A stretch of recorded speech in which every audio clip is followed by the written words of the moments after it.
Good morning, church. The scripture reading for this morning is Hebrews chapter 12, verses 1 through 3. Therefore, we also, since we are surrounded by so great a cloud of witnesses, let us lay aside every weight and the sin which so easily ensnares us, and let us run with endurance the race that is set before us, looking unto Jesus, the author and finisher of our faith, who for the joy that was set before him endured the cross, despising the shame, and has sat down at the right hand of the throne of God. For consider him who endured such hostility from sinners against himself, lest you become weary and discouraged in your souls.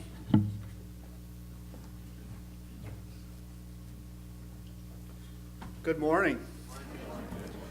I'm going to be sharing a couple lessons this week and next week leading up to Easter, and so hopefully you'll see my flow of thought. We all live with challenging situations, and I don't know, maybe it's just me getting older. It seems to be more difficult. And so I need to be reminded that my hope is not here. And as you read through the book of Hebrews, you find that these people, if you read the 13 chapters, they're about ready to give up. They've become weary, they're tired, they've been oppressed, and some of them seem to be drifting away from Jesus. And so it seems like he wrote this letter to say, look, this is what you need. And so, but we have difficult situations. Even in our church family here, we have members who have sick children. We have marital problems here. Sometimes people say, well, I think I married the wrong person. And they get discouraged with that. Some of you have emotional issues. Maybe it's depression. And you will say, well, when is this ever going to end? It's just a constant battle for me. I'm just struggling. Maybe it's anxiety. And you're saying, what is the end of it? Unfortunately, we live in a world where people are unfaithful to their spouses. And we have people living with that kind of pain where one spouse has been unfaithful to another. You may have a child that has special needs. You have a child that's not totally healthy, and it could be social, it could anxiety, it could be mental, but you may have a child with special needs, and you're dealing with that. Maybe you could be sitting here and you're married and you feel unappreciated by your spouse, that you just don't feel that you're getting the fair end of things. Maybe we're talking about evangelism, you've tried to evangelize and reach out to other people, but you haven't had success. That's discouraging. Where you try to win others to Christ. But some of you, there are people in this world that have addiction issues. You could be married to somebody who's addicted to pornography. You could be married to someone who's addicted to some kind of substance. And it could be alcohol or drugs. And a lot of times we don't talk about these things, but it could be very real, and it's real within society. Maybe you're a husband and you just feel beat down with criticism by your spouse. Maybe you're a young couple, and I know Julie and I dealt with this for a number of years ourselves, that you want to have children and you're just unable to. And the couple has tried and tried and tried to get pregnant, but for some reason it's just you're not able to conceive. Maybe you heard that horrible announcement from the doctor. You have cancer. And we have some in this room today that are dealing with cancer. So what is it that we need to hear when life is tough? And there could be a couple approaches. One, it could be Mr. Rogers. And with most of us, how many of you remember Mr. Rogers? Okay, good. I want you to be my neighbor. Please be my neighbor. And so when you're going through difficult times, maybe we just need somebody in that sweater jacket to come up to us and put our arm around them and say, hey, let's get through this. But maybe sometimes we need somebody like this. All right, in Braveheart, that we need that somebody that's saying, look, don't tap out, don't stop, just keep on going. And I want you to think about John the Baptist. I want you to think about Elijah. I want you to think about Joshua. As I think about those characters, which one do I kind of see here? I don't see Mr. Rogers, do you? I see him more like this guy on the right. It's like, look, we can take this. And Caleb was that kind of man. And sometimes as we at times, I think, based on the individual and the situation, we need a little of both. We need a little bit of Mr. Rogers, but other times we may need this Braveheart character to say, don't give up. Stay in there. And as I read through the book of Hebrews, I see this guy saying, don't give up. Don't throw in the towel. Keep on moving. And so, some of you know this. Jason, when he was in high school, he was a varsity goalie. Now, I know he doesn't look like it. He looks like a lineman. But back in those days, Jason was a varsity goalie. And he started playing soccer when he was 5 and played all the way through high school. And the team, their team developed through the high school years to the point that they ended up playing in the state championship their senior year. And Jason was a varsity goalie, and he was the starter. He was the goalie for the team. And it was very exciting for Julie and I, but also we were worn out. Just the stress. And I wasn't on the field. Jason was on the field, you know. But we had high expectations, and Jason was very good. There were several teams that didn't score at all. There was shutouts. And in fact, if Jason let a goal in, it was only one. And so through the season, if they scored on Naugatuck, it was only one goal. And so, but here we are. The team makes it to the state championship. There's several thousand people watching the game. It was even on ESPN. They got highlights that week, and you can go YouTube and pull up a video of a kid flipping the ball and them heading it in and them scoring. But that last game, they were playing a team that was undefeated, that was ranked like 7th in the nation. And so, and they were playing against Naugatuck, and Jason let 2 goals in. And I'm like, Jason said out of all the people, he could hear my voice. All right? And it wasn't Mr. Rogers. It was more like the guy on the right, you know, screaming at him, you know. And Jason said, I could hear your voice out of all those people. And I was telling him, go ahead and sit down and let him win. You think I was saying that? I say, don't give up. You stop that goal. Don't let any more in, right? And he could hear me saying that in front of all of those people. And sometimes, as we go through life, we need to hear that. Don't give up. But the devil wants to whisper in our ear, it's too late. The devil wants to say, God doesn't care. My life is over. Have you ever heard anyone say that? Maybe you've said that. My life is over. Or maybe you say, well, I don't deserve this. Or I should deserve this. And so we have all of these emotions. And so what we need to hear at times is that don't quit. Just keep on moving. You can rest later. That's what I told Jason. I said, now, when the game's over, you can rest. Right now is not the time to rest. You stay in there and you fight to the end. And so that's, as I read through the book of Hebrews, I see that being done by the writer. And so I want to talk to you about some definitions for encouragement. One is this, words spoken that make someone feel better. That's one way you can encourage.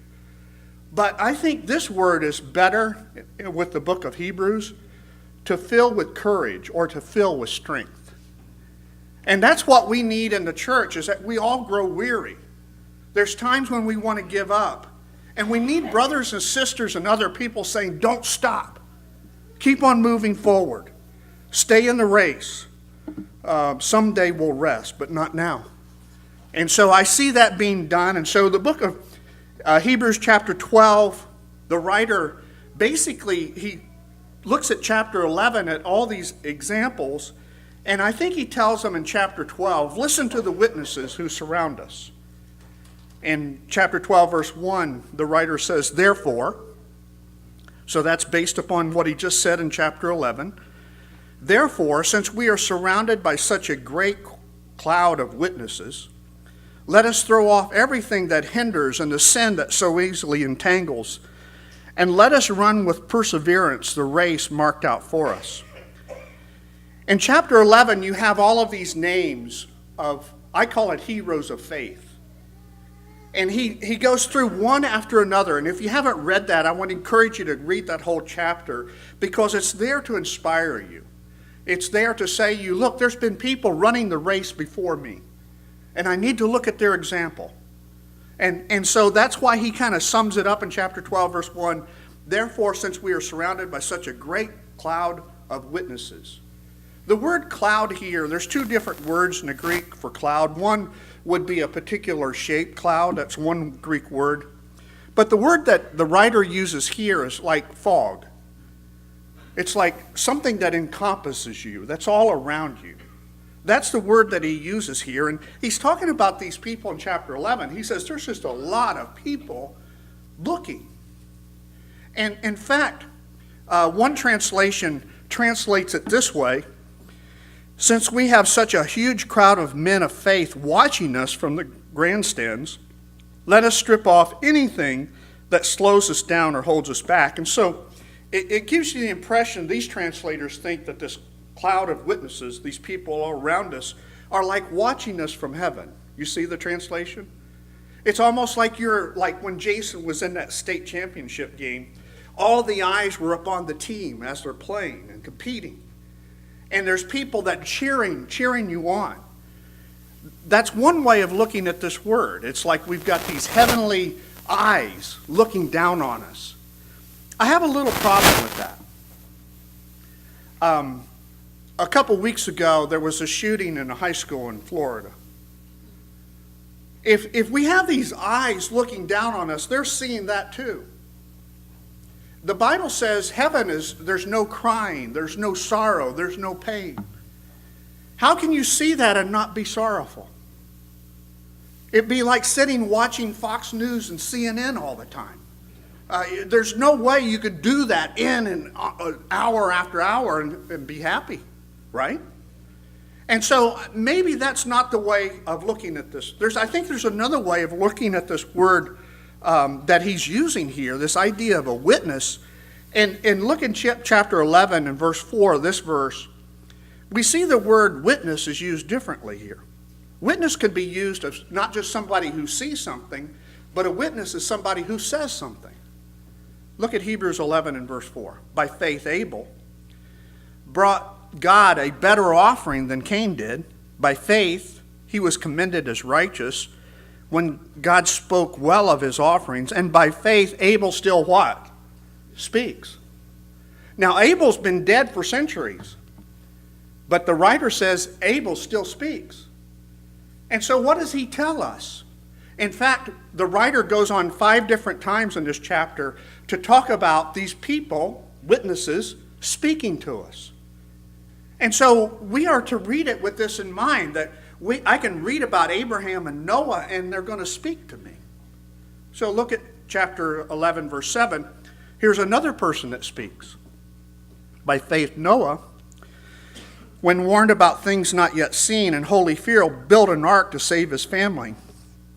By his faith, he condemned the world and became heir of the righteousness that is keeping with faith. And he goes back in the Old Testament and he pulls out a great example of faith, Noah. Can you imagine what it was like to build the ark? Derek, Nadeau, and Sarah, I think you guys saw this. It's in Petersburg, Kentucky. They have an ark built to scale. And I don't know if you can see it as clearly. Down on the left-hand side, those are cars lined up there. And so it gives you an idea how big this thing was. It was huge. You know how long it took Noah to build this? You guys can tell me. Some of you can tell me. How long did it take? 120 years. 120 years. Now, if you look at it, now he didn't have Makeda, all right? He didn't have Heskavara, all right? And if you don't know what that is, ask some of these guys. Some of the guys know what it is, right? He didn't have that. He had a chisel with a hammer, right? And I don't know what gopher wood is, but that's what it was made out of. It was made out of gopher wood, right? And so it took him 120 years. Now, any of you men have any home projects? Raise your hand if you've done hard home projects, okay? What if your home project lasted 120 years?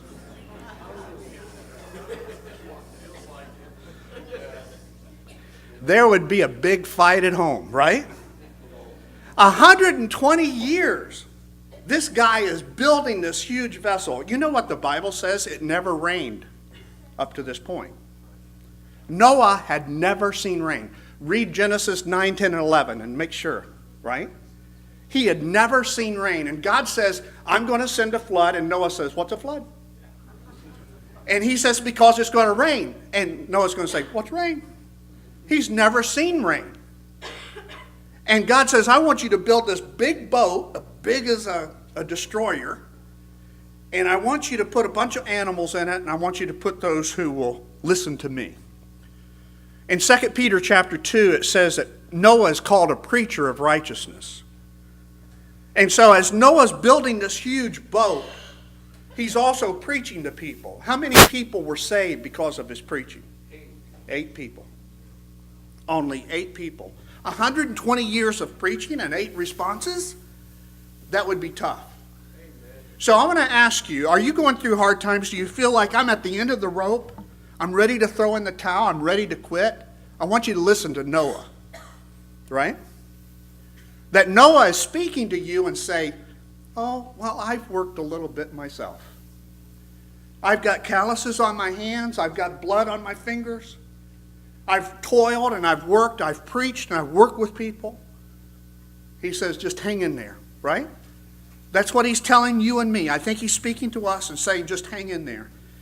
The writer goes on in verse 8, by faith Abraham, when God called to go to a place he would later receive as an inheritance, obeyed and went, even though, listen to this, he did not know where he was going. Julie, I'm not the only one. All right? My wife has an uncanny sense of direction. It makes me sick. She can go into Times Square and tell me which way to turn. She and Jeremy both have this. Jason and I would get lost in a box, right? Jason picked us up at the airport and ended up in Massachusetts, you know? And so I can understand not having a sense of direction.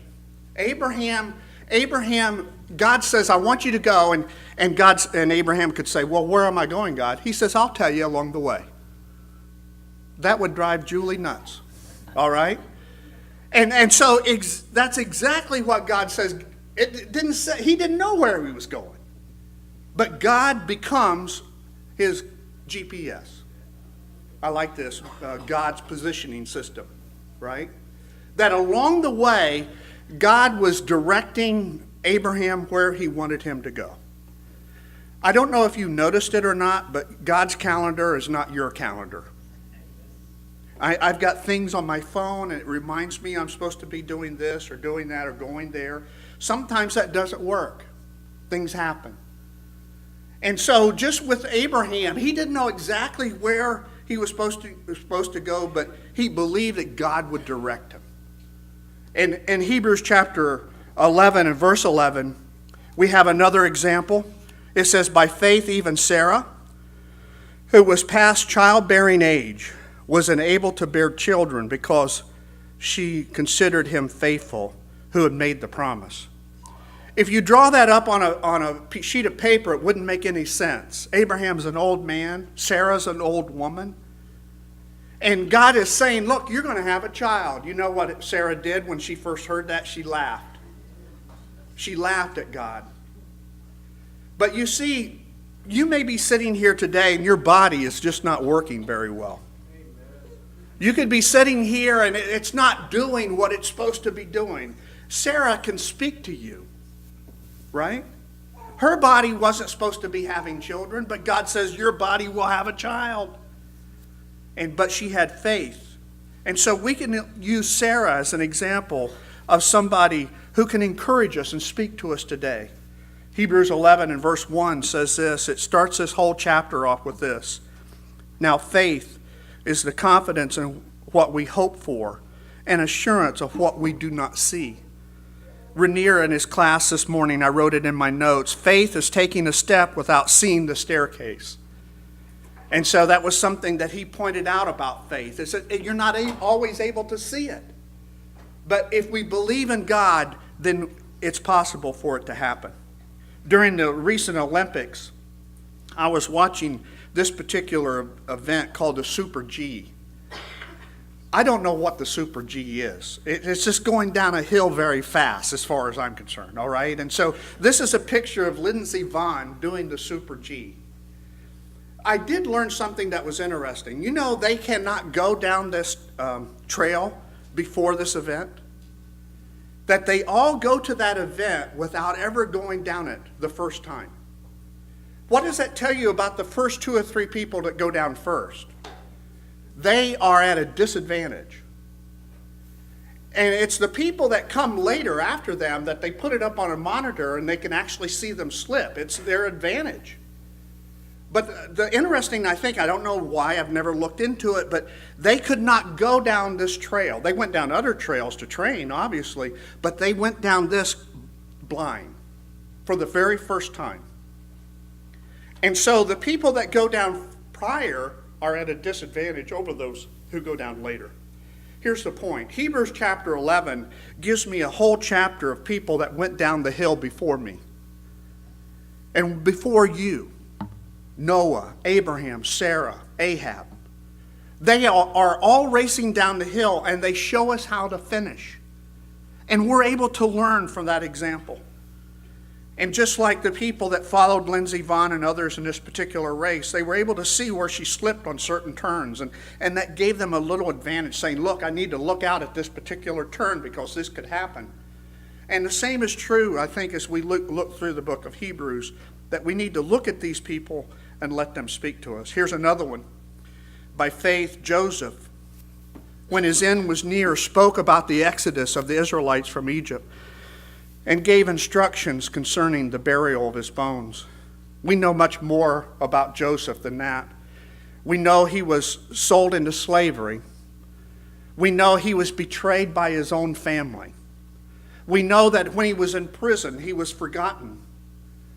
And he interpreted dreams for a man, and the guy says, and basically Joseph says, look, remember me. The guy forgot about Joseph. So what can Joseph speak to you? You could be in a family that's a mess. Your siblings, maybe there's infighting in your family. Joseph can speak to you, and you should allow Joseph to speak to you. I appreciate Joseph that he didn't become a victim. And a lot of times we live in a world when bad things happen to us, we just become victims to whatever the circumstances are. But Joseph didn't become a victim. In fact, later in life, he will say to the people that put him into a pit and sold him into slavery, what you meant for evil, God meant for good. And so we need to allow Joseph to speak to us. How about this individual in chapter 11, verse 31? It says, by faith, the prostitute Rahab, because she welcomed the spies, was not killed with those who were disobedient. The thing that I love about this example is that it doesn't matter what you've done in life, God can still use you. And here you have a woman that was a prostitute, and she had sold her body to other people. And we would think, oh, that's horrible, right? But you know, if you look at the genealogy of Jesus, this woman is mentioned in Jesus' genealogy. That God was able to take this person, in spite of her background, and turn her into somebody who speaks to us today. So it doesn't matter what you've done, that God can still use you. It's very unfortunate, folks, that people grow weary and they give up. And Jesus even speaks about that in the parable of the sower in Luke chapter 8. He says, those on the rocky ground are those who receive the word with joy when they hear it. They have no root. They believe for a while, but in time of testing, what happens? They fall away. I bet in 1 year, there'll be some of you not here. That you'll leave for whatever reason. And it's always been that way, unfortunately. That people, they get weary, they get discouraged, and they fall away. I want the writer of Hebrews to speak to you today. That you don't have to give up. You can persevere. You can hang in there. And God will reward you if you do. There's another great example of Olympic example that I came across. This guy was from Japan. And he ran in the Olympics in 1912. The interesting thing about this character is that after 20 miles, he got sick and passed out. If I run a mile, I would get sick and pass out. But he ran 20 miles, he got sick and passed out and didn't finish the race. There was a journalist that came across his story, and they found him. And back in 1967, they paid for his way to go back to Stockholm. That's where the Olympics was. And he finished the marathon. And so it took him 54 years, 8 months, 6 days, and 8 hours and 32 minutes to finish the marathon. And this is a quote from this individual. It was a long race. Along the way, I got married, had 6 children and 10 grandchildren. What does that mean to you and me? You and I are in a marathon. And it's going to take decades, maybe, to get to the destination. The thing is that we cannot stop. We must continue the race. I like what Paul said in Philippians. He says, brothers and sisters, I do not consider myself yet to have taken hold of it. But one thing I do, forgetting what is behind and straining toward what is ahead. I press on towards the goal to win the prize for which God has called me heavenward in Christ Jesus. You see the analogy? It's like a runner competing, and there's only one that's going to get the prize, and so he's sticking out his chest, right, to cross the line. And that's what you and I have to, every one of us have to do this. Every one of us have to press towards the prize and not give up. And so I love the way he kind of wraps this up. You got to fix your eyes on Jesus. In verse 2, he says, fixing our eyes on Jesus, the pioneer and perfecter of our faith. For the joy set before him, he endured the cross, scorning its shame, and sat down at the right hand of the throne of God. Did he finish, folks? Jesus finished. And he's rewarded by God by having this exalted position at his right hand. And now, look at what he says in verse 3. Consider him who endured such opposition from sinners, so that you will not grow weary and lose heart. Now, I know sometimes there are probably people here today that haven't made a decision to put on Jesus. And you're looking at other Christians. You could be looking at me and saying, Jim runs like an old man. That's okay. I am old. And I run like an old man now. I don't like it at all. But I'm still running, right? I'm still running. I'm still in the marathon. I haven't stopped. But I'm going to tell you, don't put your eyes on me. Fix your eyes on Jesus. People have told me recently, they say, wow, you know, we're going to follow you when you leave. I wouldn't. All right? That's a wrong focus. Your focus, my focus is on Jesus. He is the author and the perfecter of my faith. You need to fix your eyes on him. And so, don't fix your eyes on Jim Crisp. He's just going to fade away. Fix your eyes on Jesus. He's the author and perfecter of your faith. So I want to encourage you, brother and sister. What my goal is to finish strong. And I want to encourage you to finish strong. Let's